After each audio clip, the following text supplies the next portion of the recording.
বাংলাদেশ ও শ্রীলঙ্কা ছাড়া বঙ্গবন্ধু গোল্ড কাপে খেলছে না কোনো জাতীয় দল। বাহরাইন, সিঙ্গাপুরের পর থাইল্যান্ড ও মালয়েশিয়াও পাঠাচ্ছে অনূর্ধ্ব 23 দল।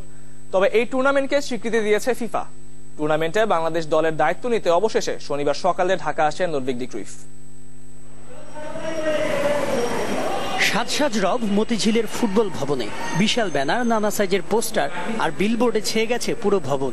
কিন্তু ব্যানার ও পোস্টারগুলোতে অংশগ্রহণকারী দেশগুলোর জাতীয় দলের ছবি দেওয়া হলেও শেষ পর্যন্ত শ্রীলঙ্কা ছাড়া আর কোনো দেশই আসছে না মূল দল নিয়ে। বাফুফে সাধারণ সম্পাদকও জানালেন, মূলত মার্চে অনুষ্ঠিতব্য এএফসি অনূর্ধ্ব 23-এর বাছাই পর্ব সামনে রেখে প্রস্তুতি নিতে অলিম্পিক দল পাঠাচ্ছে দেশগুলো। অলিম্পিক কোয়ালিফায়ার্সকে সামনে রেখে আসলে দলসমূহ এই অলিম্পিক টিম পাঠাচ্ছে বলে আমাদের মনে হচ্ছে।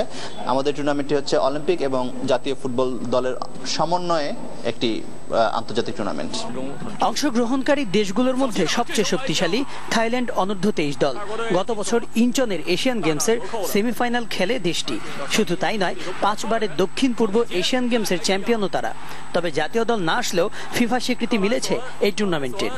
ফিফা থেকে আমাদেরকে ইমেল মারফত জানানো হয়েছে যে আমাদের এই টোটাল কম্পিটিশনসটি ফিফা আন্তর্জাতিক টুর্নামেন্টের মর্যাদা পাচ্ছে, অর্থাৎ ফিফা ইন্টারন্যাশনাল ম্যাচের প্রত্যেকটি ম্যাচে হবে আমাদের ফিফা ইন্টারন্যাশনাল ম্যাচের মর্যাদাপূর্ণ এবং এর যেটার একটি ডাইরেক্ট রিফ্লেকশন থাকবে র্যাঙ্কিংয়ে।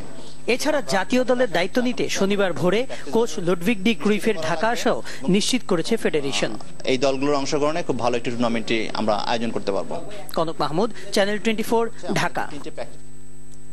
এদিকে প্রস্তুত হচ্ছে সিলেট জেলা স্টেডিয়াম, কারণ 29 জানুয়ারি উদ্বোধনী ম্যাচ সহ 4 ম্যাচ হবে এই মাঠে। দীপক বদ্দের ছবিতে গোজার আহমেদের রিপোর্ট। বদলে গেছে সিলেট স্টেডিয়াম। নেপালের বিপক্ষে 5 মাস আগে ফুটবল জোয়ারে ভাসলেও যে সমস্যা সামনে এসেছিল তা সমাধানের চেষ্টায় ব্যস্ত স্থানীয় সংগঠকরা। বঙ্গবন্ধু গোল্ড কাপকে সামনে রেখে প্রস্তুত মাঠ। আধুনিকায়ন হয়েছে ফ্লাডলাইটের, সংস্কার করা হয়েছে dressing room, press box, VIP box সহ স্টেডিয়ামের প্রবেশ পথ। এবার স্টেডিয়ামে নয়, দর্শকদের টিকিট কাটতে হবে ব্যাংক থেকে। আমাদের মাঠের কাজ প্রায় সম্পূর্ণ শেষ হয়ে গেছে। বাদ বাকি যে অবকাঠামোর কাজ, এগুলা আমি বলবো 95% শেষ হয়ে গেছে। আমরা পুরোপুরি প্রস্তুত। এবি ব্যাংক আর এনআরবি ব্যাংক থেকে টিকিট পাওয়া যাবে। ইতিমধ্যে পুলিশ এবং সিভিল প্রশাসনের সঙ্গে আমাদের একাধিক বৈঠক হয়েছে। আমি মনে করি আমাদের সেই দুর্বলতাগুলো আমরা চিহ্নিত করেছি এবং সেই দুর্বলতাগুলোকে যদি আমরা ঢাকতে পারি, আমার মনে হয় না আমাদের আন্তর্জাতিক ম্যাচে কোনো ধরনের কোনো সমস্যা হবে।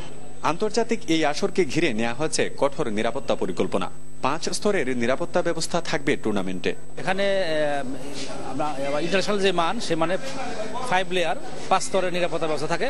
আমরা আন্তর্জাতিক মান বজায় রেখে আমরা সেই নিরাপত্তা পরিকল্পনা করেছি। বাইরে থেকে অতিরিক্ত ফোর্স নিয়ে আসছি এবং আমাদের প্রশিক্ষণ দিয়ে এদেরকে আমরা সঠিকভাবে আমরা মোতায়েন করব। আমাদের খেলা সঠিক হবে, আমাদের এটা আমাদের আশাবাদ আছে। গ্রুপের 3 ম্যাচ ও 1 সেমিফাইনাল হবে সিলেট স্টেডিয়ামে। গুলজার আহমেদ, চ্যানেল 24, সিলেট।